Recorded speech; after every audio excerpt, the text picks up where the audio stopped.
Hi, everyone. Good afternoon. Okay, so ArchDaily was founded in the Global South with a mission to democratize information and celebrate good architecture. So in this spirit, we created an award that's very unlike the ArchDaily Building of the Year Awards, that relies solely on the opinions and voices of our users.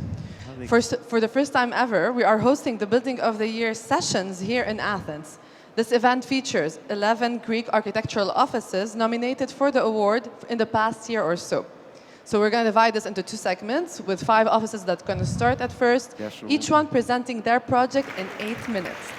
Thank you everyone for joining us today. We're going to be doing this speech in English so we can be more inclusive. And I will start by thanking the organization for inviting us and making this initiative. I hope this doesn't count against my time. This is 89 minutes. So we need 8.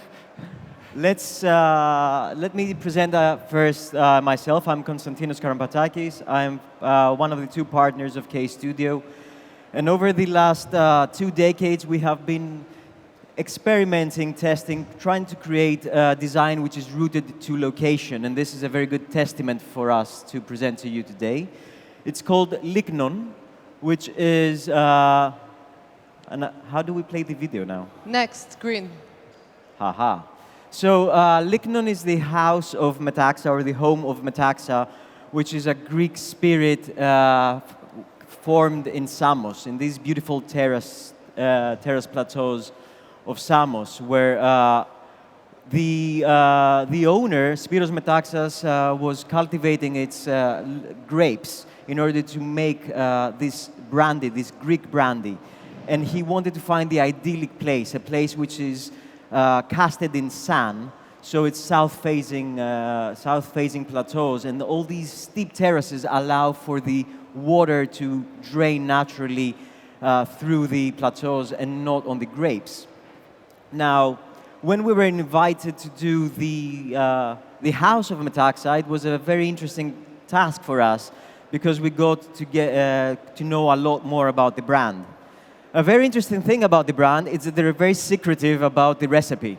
So we didn't have that to start what is the idea behind the recipe, but we tried to catch the essence, what is the feeling of having this drink. So we experimented a lot with the spirits, and we spent a lot of time in their cellar, and they were very generous with the aged versions, the ones that you cannot really get unless you're invited. And we understood the beauty of the space. These old plateaus, they were man-made, crafted, almost like artisan-crafted topographies where grapes were cultivated. So it had an architecture to itself. And we wanted to respect this beauty and this architecture, which had the origins of Metaxa casted throughout. So the idea of the man-making efforts, the time that is needed to make a grape all the way through the process until we have this beautiful sense of smell before we taste it, was something that we wanted to bring. Now, we're very lucky. Greece is a beautiful country, and we're usually invited to work in beautiful places. So we can do absolutely nothing, and it will already be beautiful. The problem is when you start doing something that it must not compete, but it must work with the landscape.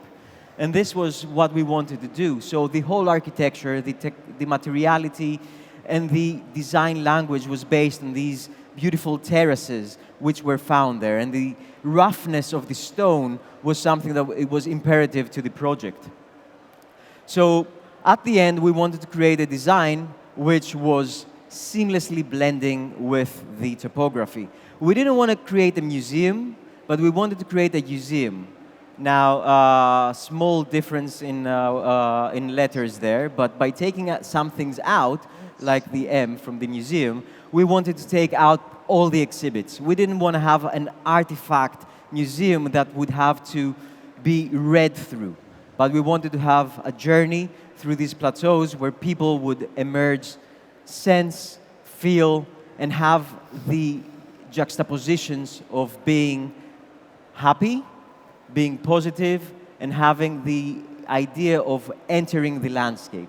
Now, The journey is a journey which is a very relaxing journey and welcomes the guests from the top entrance all the way through a series of spaces which actually allow the guests to have the ideas of being embedded into the landscape, start to feel how it is to be immersed within the root system and see the story from the inside out. And then you have these pockets, these moments where the building opens itself and the guests from these dark moments come out to the light. Now, this is something that we try to capture the idea of opening a barrel where age and time has done the evolutionary process from being embedded into a confined space into an open space. And this is what we wanted to create with these paths. Now, we're doing well with time, so I'm going to take it a little bit more slow. This is a series of paths that we've formulated in the landscape, quirkily and carefully placing moments. Not spaces, but moments, because what was made out of space was a juxtaposition of areas where you have interior spaces and outside spaces. Now, the outcome was not to compete with the landscape, but to work with the landscape. And that was a repeated theme that we wanted to remind ourselves. So every detail that was casted into the project was done with elements that we found on the site. Not only to highlight the environmental aspect of keeping things in the family, not importing many things, but also by creating architectural techniques that have been tested through time, allows for the building to drain naturally. It doesn't compete with the existing landscape, but it works with it. Therefore, when it has a nice rainfall, it doesn't change the natural water formation.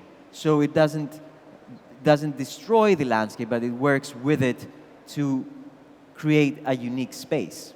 Now, what we wanted to do is to allow the guests to be immersed in this experience and walk through the buildings. So you walk from the outside where you sense and smell the nice aromatic plants, which are part of what is going into the Metaxa drink, and you walk through the meandering corridors, and at some point you enter this sand-embedded room. And this is to remind ourselves, to root ourselves, what is the actual trick of the Metaxa. It's not the grape itself, but it's the root system that has to be at least 100 years old before it is used within the drink. Which was a very good cue for us when we tried to explain why we needed so much time to design the building. We explained that the process is like a fine wine. You have to allow it. Sometimes the architect needs to spend enough time and understand what this feeling is in order to create not a design which follows form or function, but a design that follows emotion. And this is a very emotional journey. So I hope I convinced enough of you to visit Metaxa, and I think most of you are above 18, so I can say cheers and taste what a barrel of Metaxa feels 40 years in time. Because it's quite a special moment of having something which is timeless. And this is what we wanted to do with this design, is have a design which is not capturing a moment in time, but it could be done 100 years ago, or it can be done 100 years in the future, which is something that we also wish for the Metaxa brand to find its way in the next millennia. Thank you very much, everyone. Thank you, Konstantinos, for this very grounding and yet emotional presentation. Thank you. Okay, so help me now welcome Ria on stage. I give you this? Yes, we'll give it to Ria from Elastic Architects, who's going to present Isla Brown in Corinthia, right? Hi, everybody. Nice to be here today, and thank you for the invitation. How do I start that? Should I? Okay, here we are. Great. First of all, I would like to say I'm the founder of Elastic. We are a company, architectural company, that we do hospitality projects around the world, and our mentality and the way that we design is pretty specific. We create sculptures, and sometimes those sculptures are iconic and they're landmarks. Some other times, those sculptures, they're just frames that you can see the landscape through. And some other times, these are integrated into the landscape, and they have a complete integration into what the landscape, what the topography has to offer. In this specific case, we had a project, a building that was existing. And when we first went on site, and I will explain the whole process as we continue in this presentation, we had in our minds Greece. And Greece is a small country full of myths and mythical creatures and history and amazing landscape. And that's the way we were raised, and that's how we grew up. And the way that we learned architecture and we were taught architecture here, it was always about the narrative and the location and the history and the culture. So the location of this building is in Corinthia.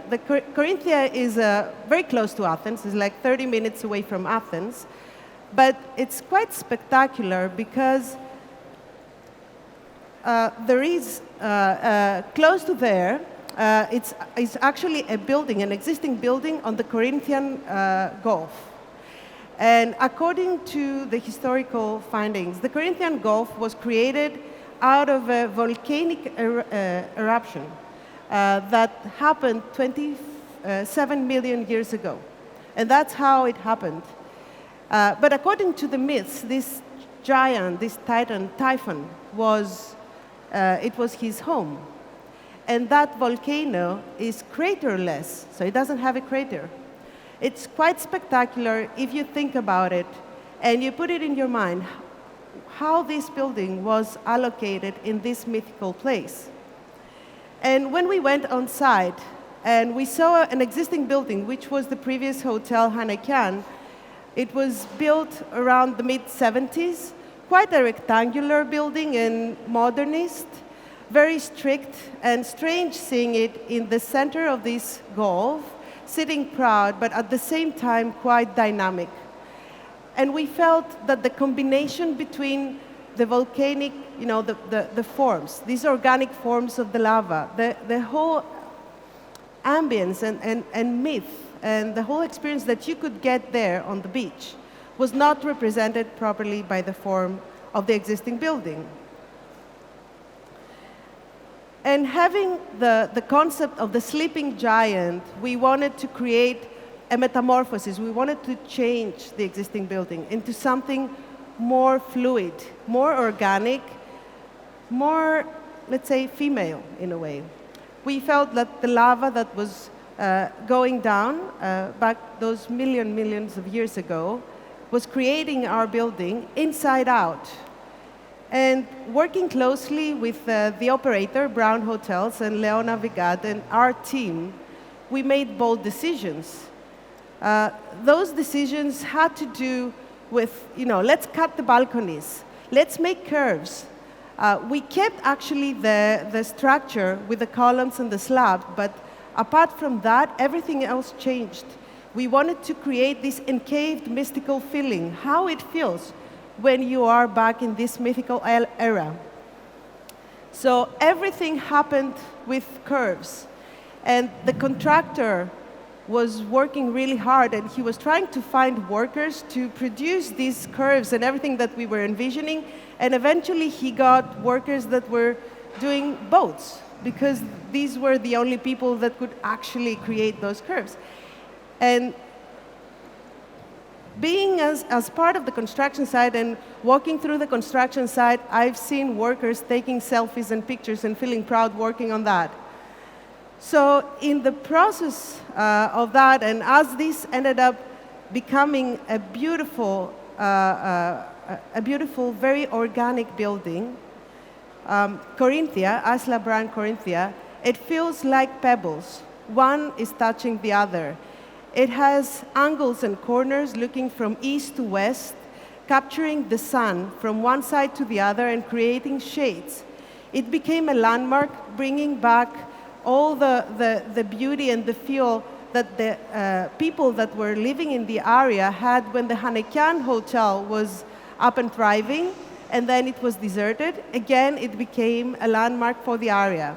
We worked closely with Dakis Sevastidis from ArchTube, where we had a very challenging process of lighting this building, and also Karolos Hanekian, who did the landscape, and actually grew up in this place, and he loved the place. And all of those moments around the building that you can take pictures, and it feels to us like a sculpture that comes out of the Cyclades, that it has all the curves, the game of light and shadow. But when you go inside, you still have the same feel. It belongs to the building. All the formations of the ceiling, like the lava, or the amber color and the gold accent of the bar. Everything that we have done for this project, from architecture to master plan to the interiors, speak to the language of what we wanted to give as an experience to our guests, that it feels this has been a part of this era, that the eruption of the volcano happened back in the mythical times. And it's important for us that we always mention the people that we work with, and most important, the people that were the workers of this project, because they put their soul and hard work to make it possible. Thank you very much. Thank you, Ria. Thank you for presenting your adaptive reuse project and for showing us different functions. Yeah. And now moving on with Christele from A31 Architecture, who's going to present the Latipi residence. Hello. Can you listen to me? Oh, yeah, fine. Do you need the pointer? Yep. Here you go. Okay, fine. So my time starts. Hello, everybody. My name is Christele Harrouk. I am the co-founder and principal architect of A31. And I will speak to you about Latipi residence, a residence in Mykonos. I will try to be as fast as possible. There next to her. So the location. The building is located, of course, in Greece and in the island of Mykonos, in the southern part of Mykonos, in a place called Houlakia. You all know Mykonos, of course. This is the so-called small Venice, and the plot is over there. So what you see here is the plot itself. Just before the intervention, something like 4.5, 5 years ago, it was a beautiful plot with a southern orientation, and we had like 3, 4 focal points there, which were the Hora and the port, the sacred islands of Delos and the island of Rhynia. So the design process, during the design process, we were, thinking of like making one frame or breaking the frames into 3, which we finally did, in order to emphasize the different views. So one view was Hora and the port, the sacred islands of Delos and Rhynia. This is an important diagram, where there are 9 diagrams, like plans and sections. This is the design process that I want to speak about, which I think is very important. What you see in the first diagram, the small dashed gray space is the area that we could intervene. So the blue rectangle is the mass of the building that we placed there.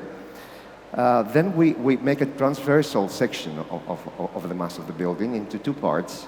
And on the fourth diagram, you see that we lift one part of it, so it will follow the contour lines of the plot.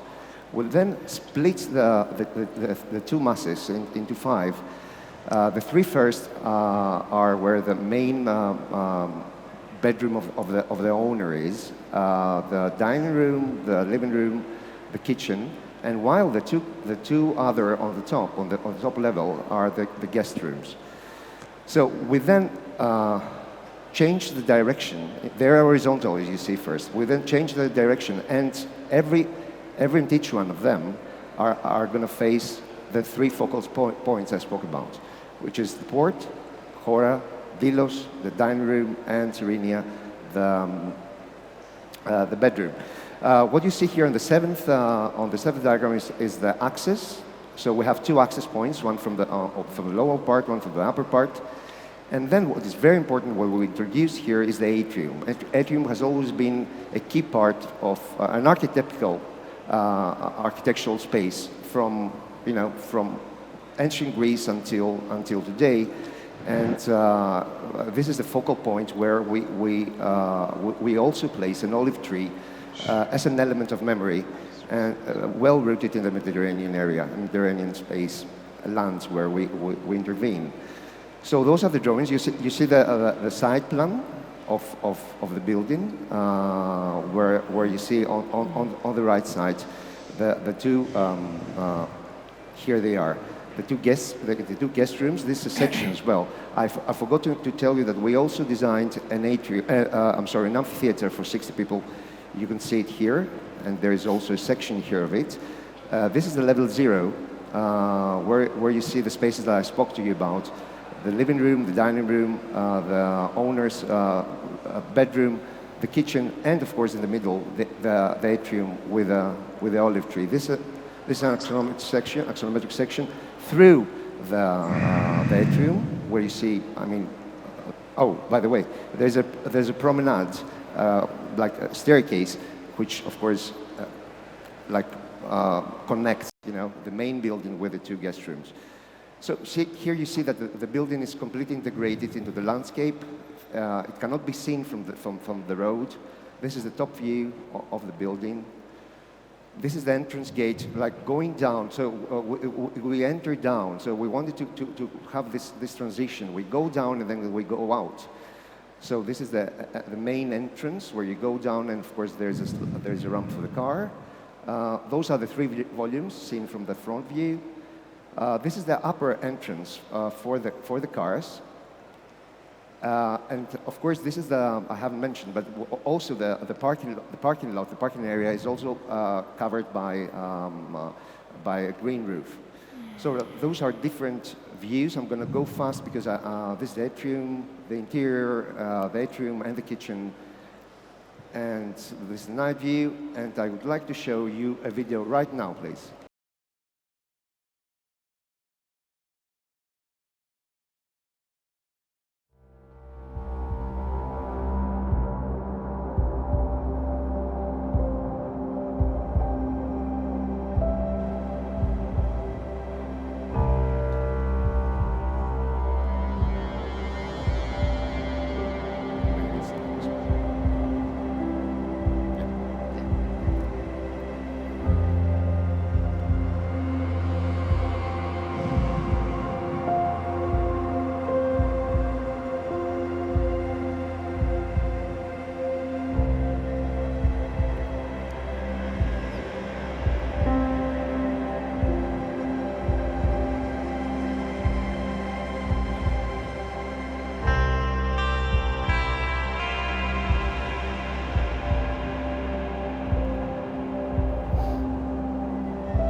Thank you, Christele.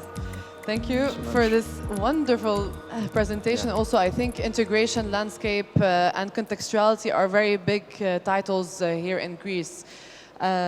Moving on, let's continue with Irene, who's going to present the K1 Villa. Irene from Archify. Hi. The pointer is right next to you. Oh. To the right. Green button. Thanks. So, Okay. Thank you. Thank you for the invitation. It's a nice experience being here. I'm representing Actify. I am the founder and the lead architect of the team. We are an architect-led company, not a pure architectural office. And by that, I mean that we actually do everything from start to end by the leading of an architect, though. And we are based in Chania, Crete. So before I start with the explanation of the architecture of the villa, I think it's important for me to say a couple of things for how it was created. Starting with the owners, Belgian cosmopolitans, people with vast experience in high-end architectural, as users in high-end architectural buildings and hospitality projects. This project started as a private resident before it changed into a hospitality project and a whole new career for them. So it's a project that it remained very personal for them and for me at the end throughout the designing and construction. And it's okay, of course, there was an initial brief, but it changed in the process, by pictures added, little sketches, creative ideas, dreams, stories. So at some very early point, I realized that what they actually want was not just to buy an architectural design, but was to actually be part of that designing process of their property. And that was very interesting, the way that was shaped the project, because it created a need to make a concept that was very, very clear, very self-proving, so they can relate with it, they can understand it, understand the core of it, not doubt it, and go on with it. Starting with the site, of course, it's about 9,000 acre wide. It was 9,000 acre of wide land in an area outside the village of Vamos, in Apokoronas area, with a few residences around the same area. And it was definitely a project that we had a very nice, unique plot with a nice slope towards the north, towards the sea, offering open views to the sea, offering beautiful frames towards towards the peaks of Lefkaori, the mountains. So. The whole process, the whole design wanted to accept that and create a building that was quiet, integrated, and outwards looking. So the entrance is from the higher part of the plot. The volumes are revealing slowly. And they are integrating to the ground, mostly due to the use of the clay, for the cladding, the stone that was actually produced by the excavation of the plot. The core, in the core of the design is the entrance corridor that is it didn't just drive you to the house, it's actually sink into the ground, opens to an internal atrium, drives you out again towards the sea, towards the pool, and towards the sea view. So that corridor is mostly, it's mostly like walking down the plot, as I did the first time I visited it, and less driving you to enter a house. Frames of the surrounding and the the connection between the inside and outside, the continuity, it was the second core value of the design. Frames are almost like camera angles, choosing little areas, little nice views, clean views, avoiding the bad neighbors. So the property has five rooms, open spaces, some hidden guest rooms underground, like little hideouts in the hillside, and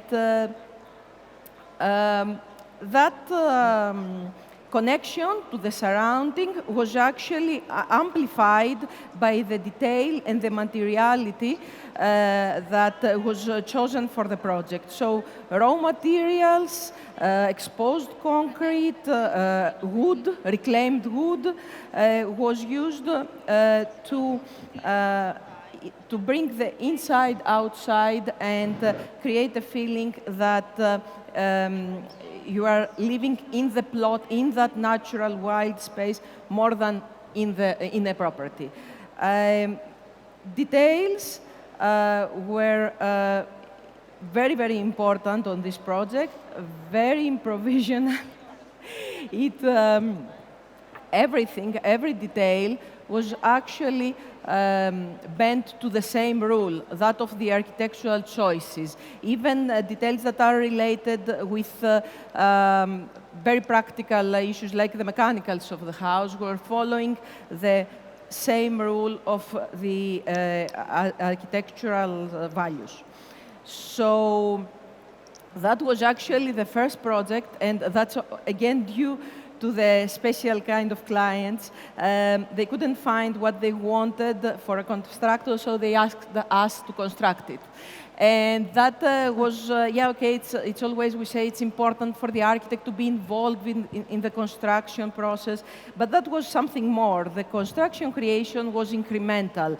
The problems were seen as opportunities. The design was the detailed design was changing in order to integrate and solve the issues. So until everything fell into place and created something that was the start of the core of our practice as we now construct most of our projects up to this scale, and created one of the core values of our project of integrating design and construction to the maximum. Thank you. Amazing. Thank you, Irene. Let's continue with another residential project with Alexandre, founder of Office Mutu and House with a Garden.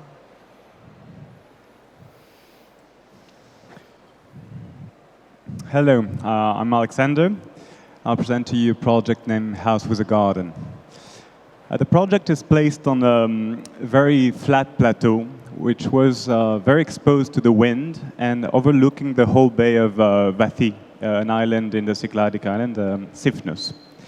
And not only that it was very exposed to the wind, but the client really loved his trees. He wanted to plant, he wanted to have fruits, he wanted to grow everything to cook. And well, we all know what is a struggle with wind in the islands, and it's even more a problem when you have plants. But what I noticed was there is a lot of sheepfolds that had a courtyard like this one, and that were providing a larger livable space for the animals to have more space to live in sort of a protected area.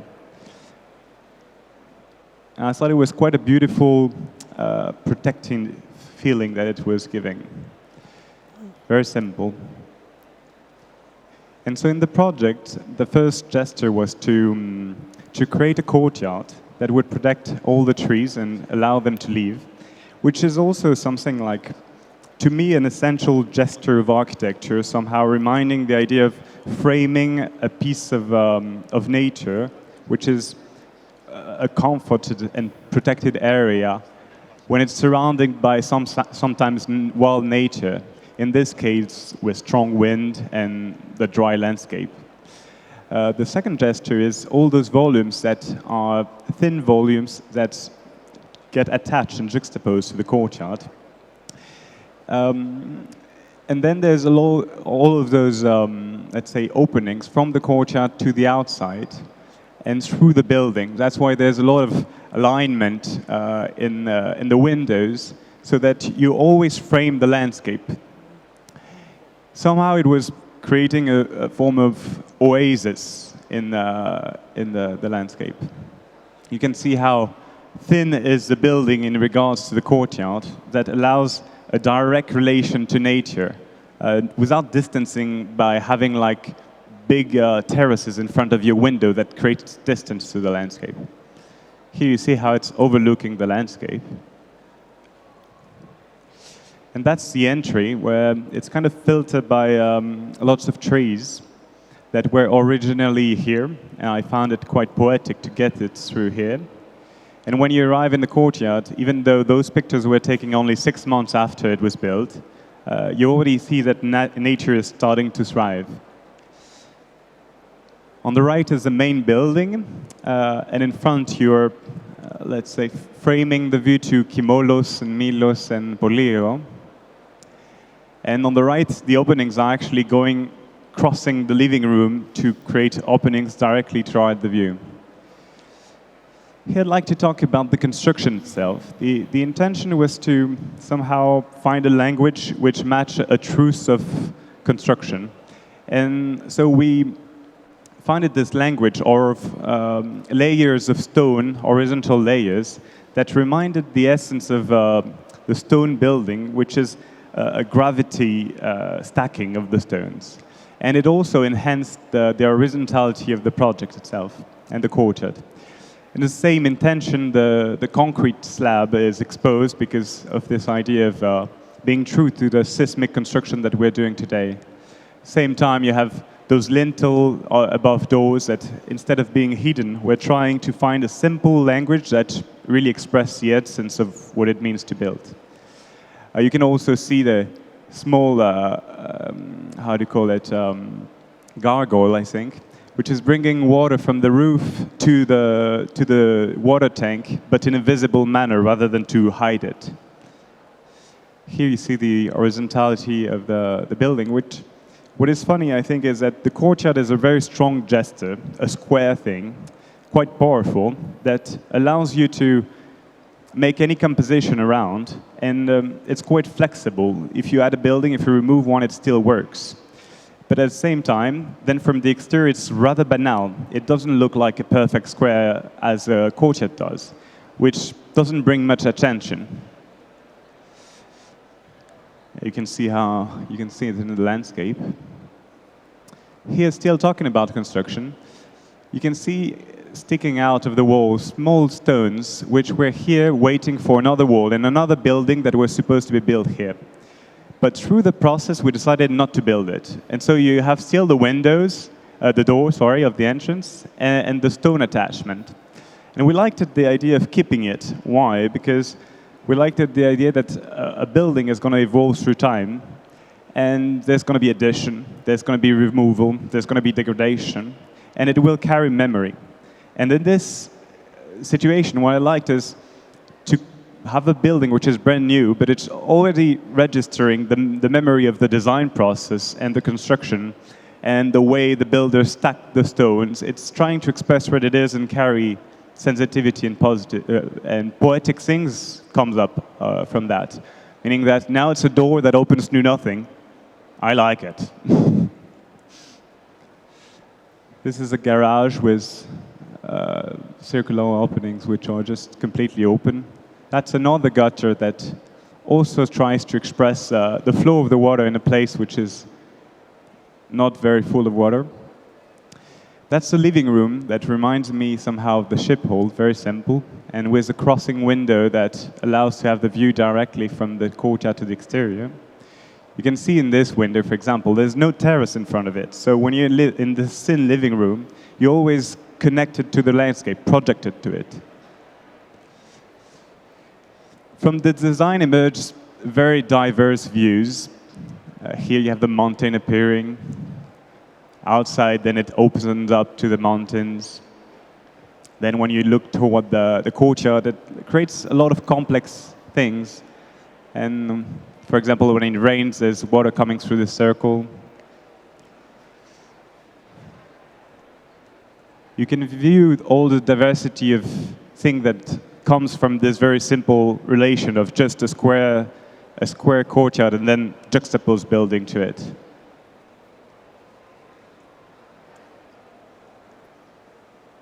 This was one of the most important views for me, framing on Kimolos. And what I'm excited about is imagining when all those trees will have grown up completely, and then it will not be so much about architecture itself, but rather about its content, about the life it welcomes, the nature, the view, the framing, not so much about, hey, well, look at what I've built, but rather look at what is inside what I've built and what we're looking at. Living there, for example, I stayed there for 2 weeks, and that's a picture that I took randomly from my phone, and I was like, yeah, it's not so much about the architecture itself. When you have such landscape, it's more about the life that you welcome. Very simply. And that's only after 6 months or so. And the very simple view from a bedroom, just the fact that you can walk through the view toward the landscape as easily, that's an important quality to me, just having simple spaces that connects you directly to nature, where the architecture disappears like that. For me, that's something that matters. Thank you. Thank you, Alexandre. I love what you just said. It's not about the architecture itself, it's about the landscape. When you're in such a context, how can you build, or what are you going to build? So I'm going to ask you a few questions, and please feel free, like whoever wants to answer this, go ahead, before opening up the questions to the audience. Building on what Alexandre was saying, what inspires you most, all of you, about building in Greece, and how does it reflect in your work? Yes. So I think we saw different projects which are all based in Athens, in Greece, and it definitely has a multifaceted approach to it. In terms of our approach is we try to create spaces which stimulate emotion.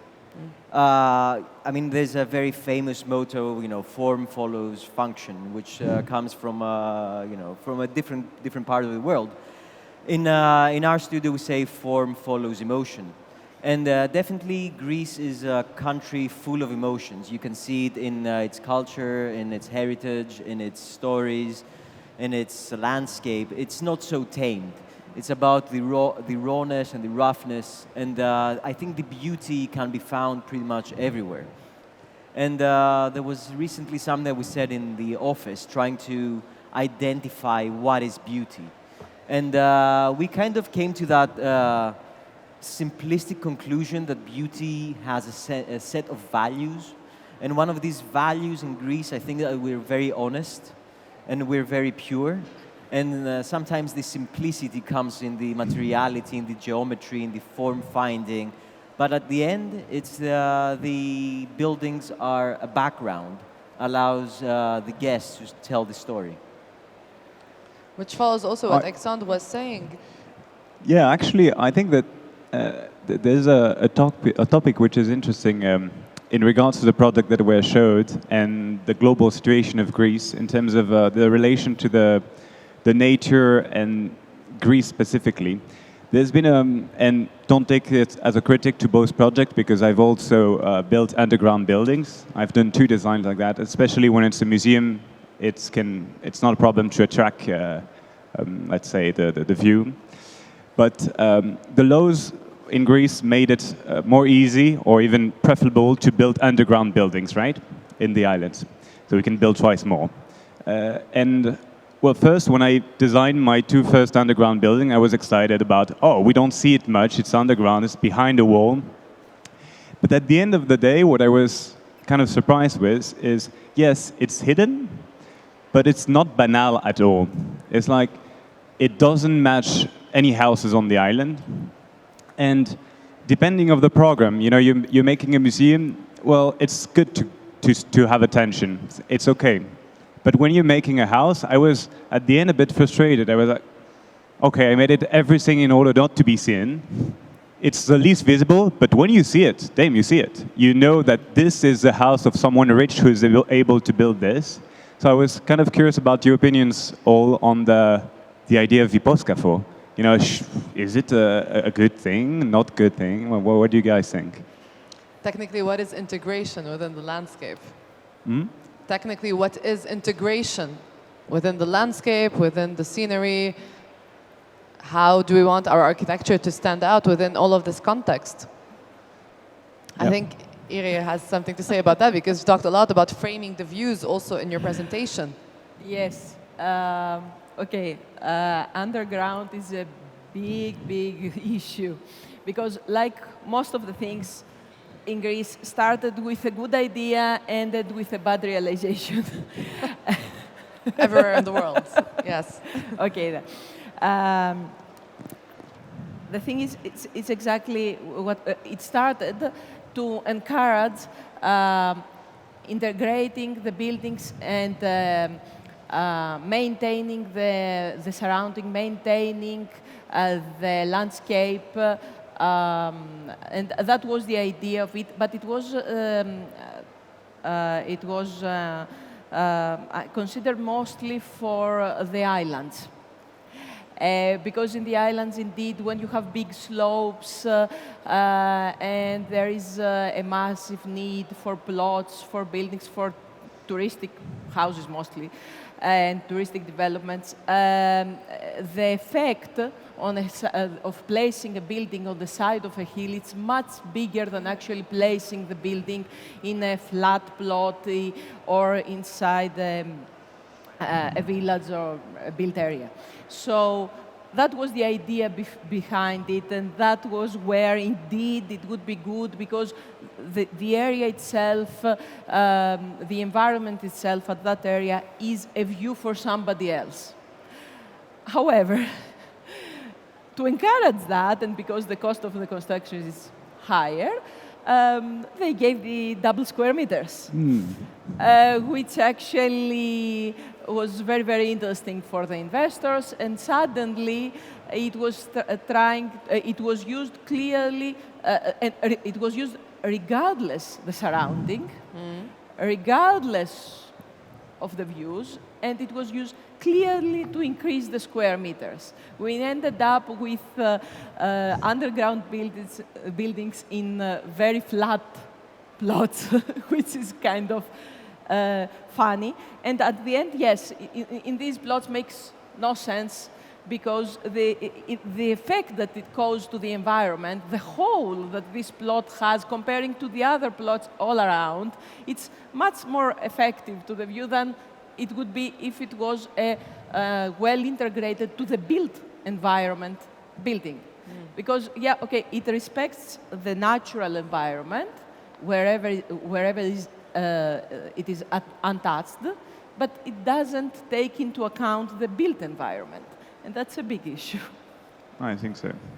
Ria, in your case, it's different, because you already had the building that was existing, Yes. and you worked on adaptive reuse approach. Exactly. But still, So- there is some sort of integration.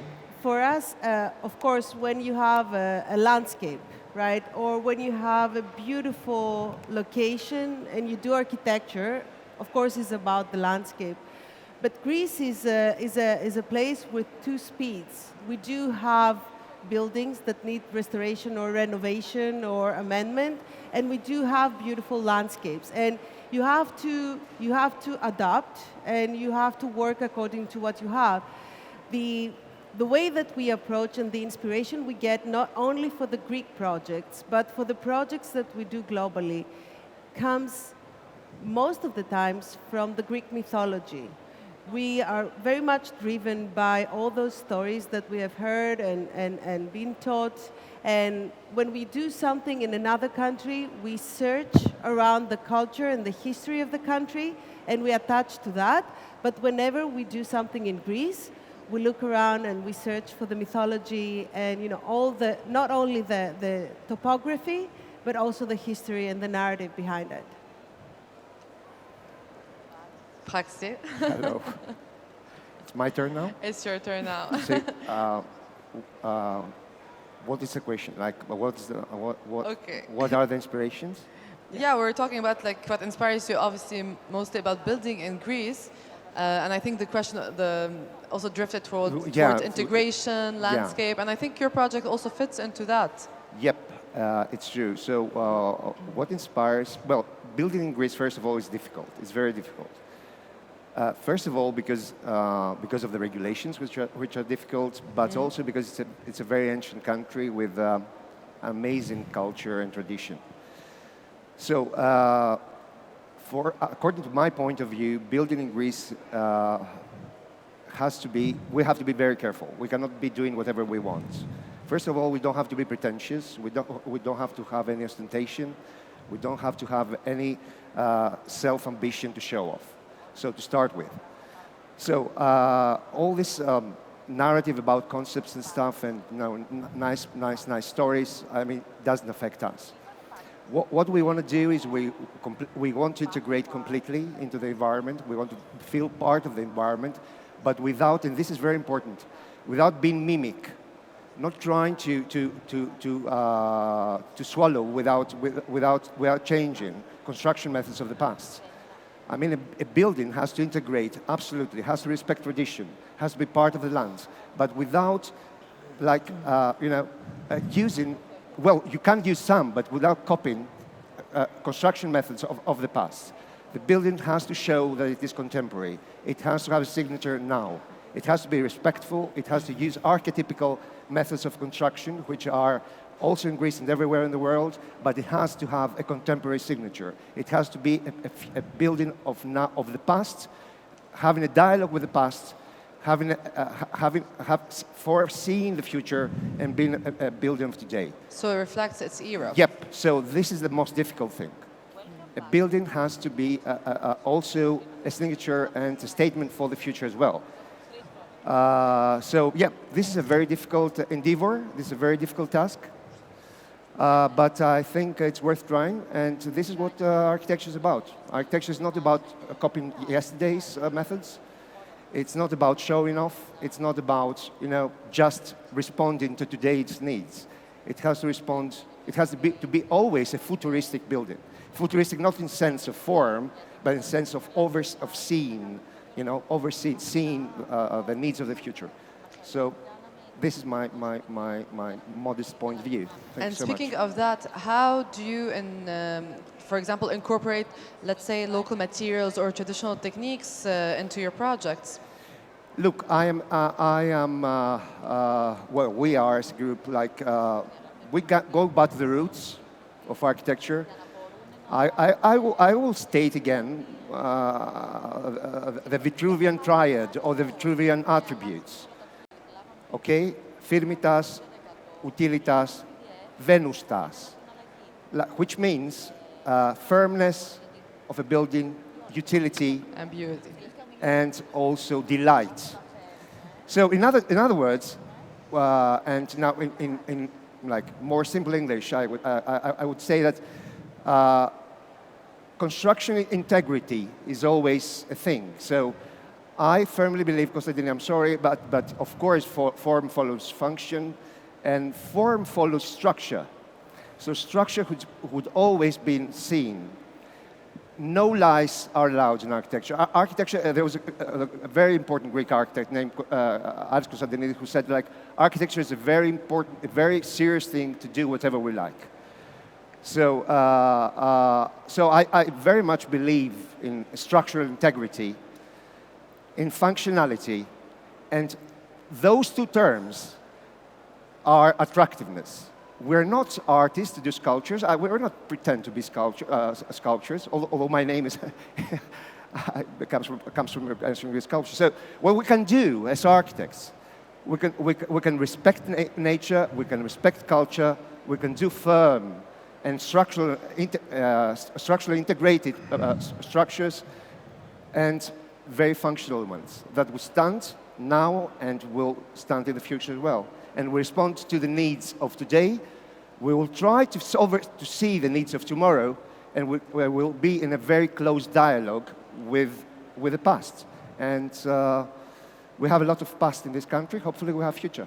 Thank you. Konstantinos, you talked about emotions and about moments. So how would you define the architecture of this era? Of this what?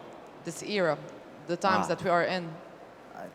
I think there's plenty of great examples of architecture which follow different set of values. So it's really difficult to put a finger. I can only talk about what inspires us and what motivates us. So for us, what is motivating is to create something which has a strong set of values. And these values is like a moral compass. So it always points to the truth. And that's kind of how we get the results. So different values, let's say. Yeah. Would that be different from a project to another?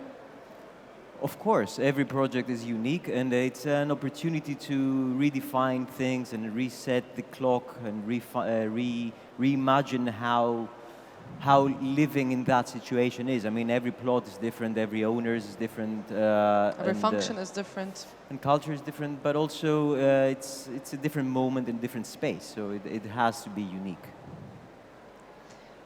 I would want to open up the questions to the audience before we continue.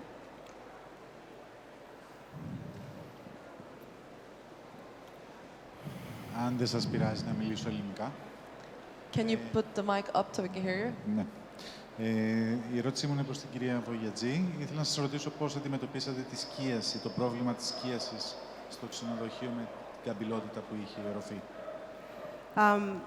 Can I reply in English? Yes, thank you. Yeah. So the question was, how did we solve the shading issue I understand between the balconies, right? So it's all about the orientation. Definitely our building has 4 facades. We have east to west. Even if we had a complete, linear slab, we would still have in some portion, the issue with the shading. We usually would solve that through the orientation and the calculations of the sun path. But in this particular case, it was just, impossible to solve in all 4 facades throughout. But thank you. Ευχαριστώ.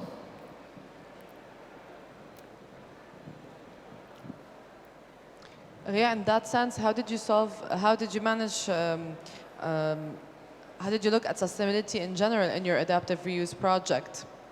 How we do our adaptive use project? Yeah, in terms of like the sustainable, let's say, criteria for this, how did you look at energy efficiency, ventilation, etc.? So can you tell us a bit about those different aspects? I think the most important thing when you do a project that is existing is to keep as much as possible of the existing structure, right? And minimize the effect that you have. When you do a new structure, you use new materials. When you reuse a building, you have the first point that we would say it's important you reuse the existing structure. On top of that, we work with material, like in this specific project, we didn't have that, but there are other projects that we use the material that we extract from the land, from the landscape. Generally, we take care of elements like we source material from a close proximity, naturally, Greek marbles, stones, and other materials. And obviously, we are speaking about sustainability. It means that we take care of the energy efficiency and other kind of these mechanical methods of incorporation. And continuing the conversation about sustainability, Irene, you mentioned the fact that if you're digging the whole plot, how sustainable is that? I beg your pardon? Is the question to me? Yeah. It's whoever wants to answer, but I think Irene brought up the question about if you are digging the whole plot, how sustainable is that also, in your opinion? Who are you Alexandra, asking do you it wanna go to? for Who are you talking to? Either Irene or you, whoever you wants to answer. To both of you. Well, for me, what you take out to make the stone walls make sense, what you take out to make anything else should be used to make the landscaping or things like that. Otherwise, then it's a waste of energy, money, landscape, you have to put it somewhere. It's a problem. It's a big problem. When you make really big hypothecafo, you don't know what to do with the earth. So it's a problem. Reusing what you produce during the whole process of handling a plot is important. And there is always solutions to make the most out of it. Dealing with the whole plot, managing the whole plot when you integrate is not necessarily affecting the whole plot, but naturally taking it all into account. And that, by that I mean during the design, but also during the construction, where the bigger distractions are done. I thought that excavation could be also kind of a problematic thing here. Excavation is always, I mean, every time that you have to intervene, an intervention is by default a forceful situation.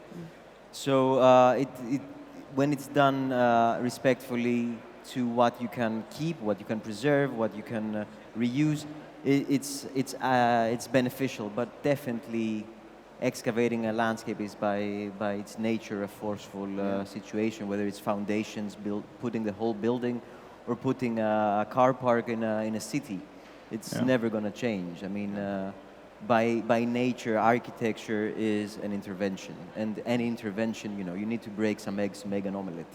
Yeah. And there is a difference between the urban environment and the rural.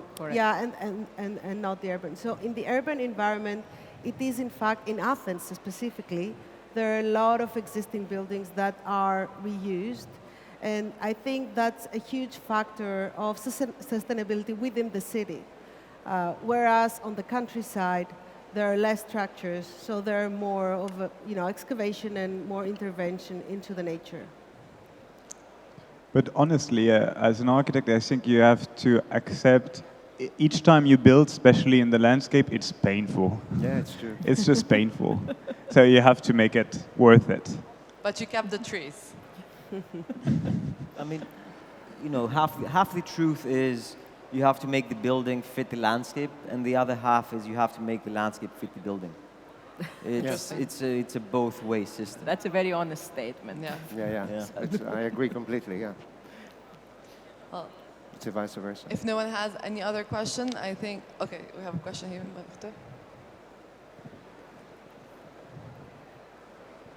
Γεια σας, είμαι ο Στέλιος, αρχιτέκτονας είμαι. Θα ήθελα να πω συγχαρητήρια σε όλους τους μελετητές και να απευθύνω μια ερώτηση στον κύριο Κανδύλη. Αν έχει χρησιμοποιήσει... Κονδύλης. Με τιμά ιδιαίτερα το Κανδύλης, αλλά δεν είμαι ο Γιώργος Κανδύλης. Είστε καλά, με συγχωρείτε. Κονδύλης. Αν έχετε χρησιμοποιήσει αυτό το σύστημα με τις οπτικές φυγές που εφαρμόσατε στη μελέτη μας... Θέλετε μήπως να το πείτε στα αγγλικά για να... ή θέλετε να το μεταφράσω εγώ την ερώτηση? Ναι. Τις οπτικές φυγές, αν έχετε χρησιμοποιήσει αυτό το σύστημα και σε άλλες μελέτες σας, πιθανόν και σε κάποια άλλη κλίμακα μελέτης, δηλαδή πολεοδομικής, ήταν πολύ ενδιαφέρουσα η προσέγγιση σας.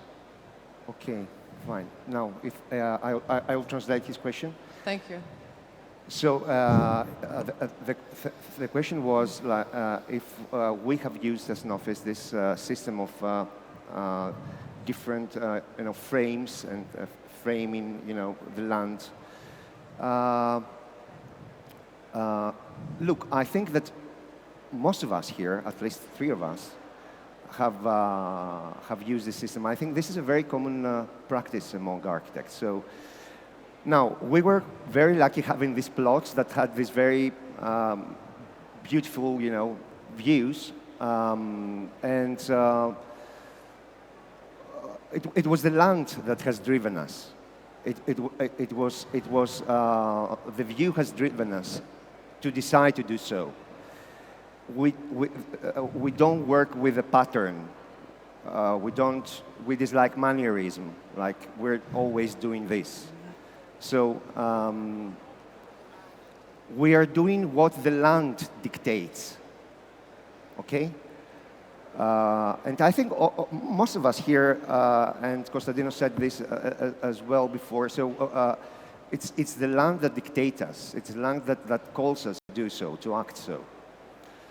So yeah, that is. I think we've done that before,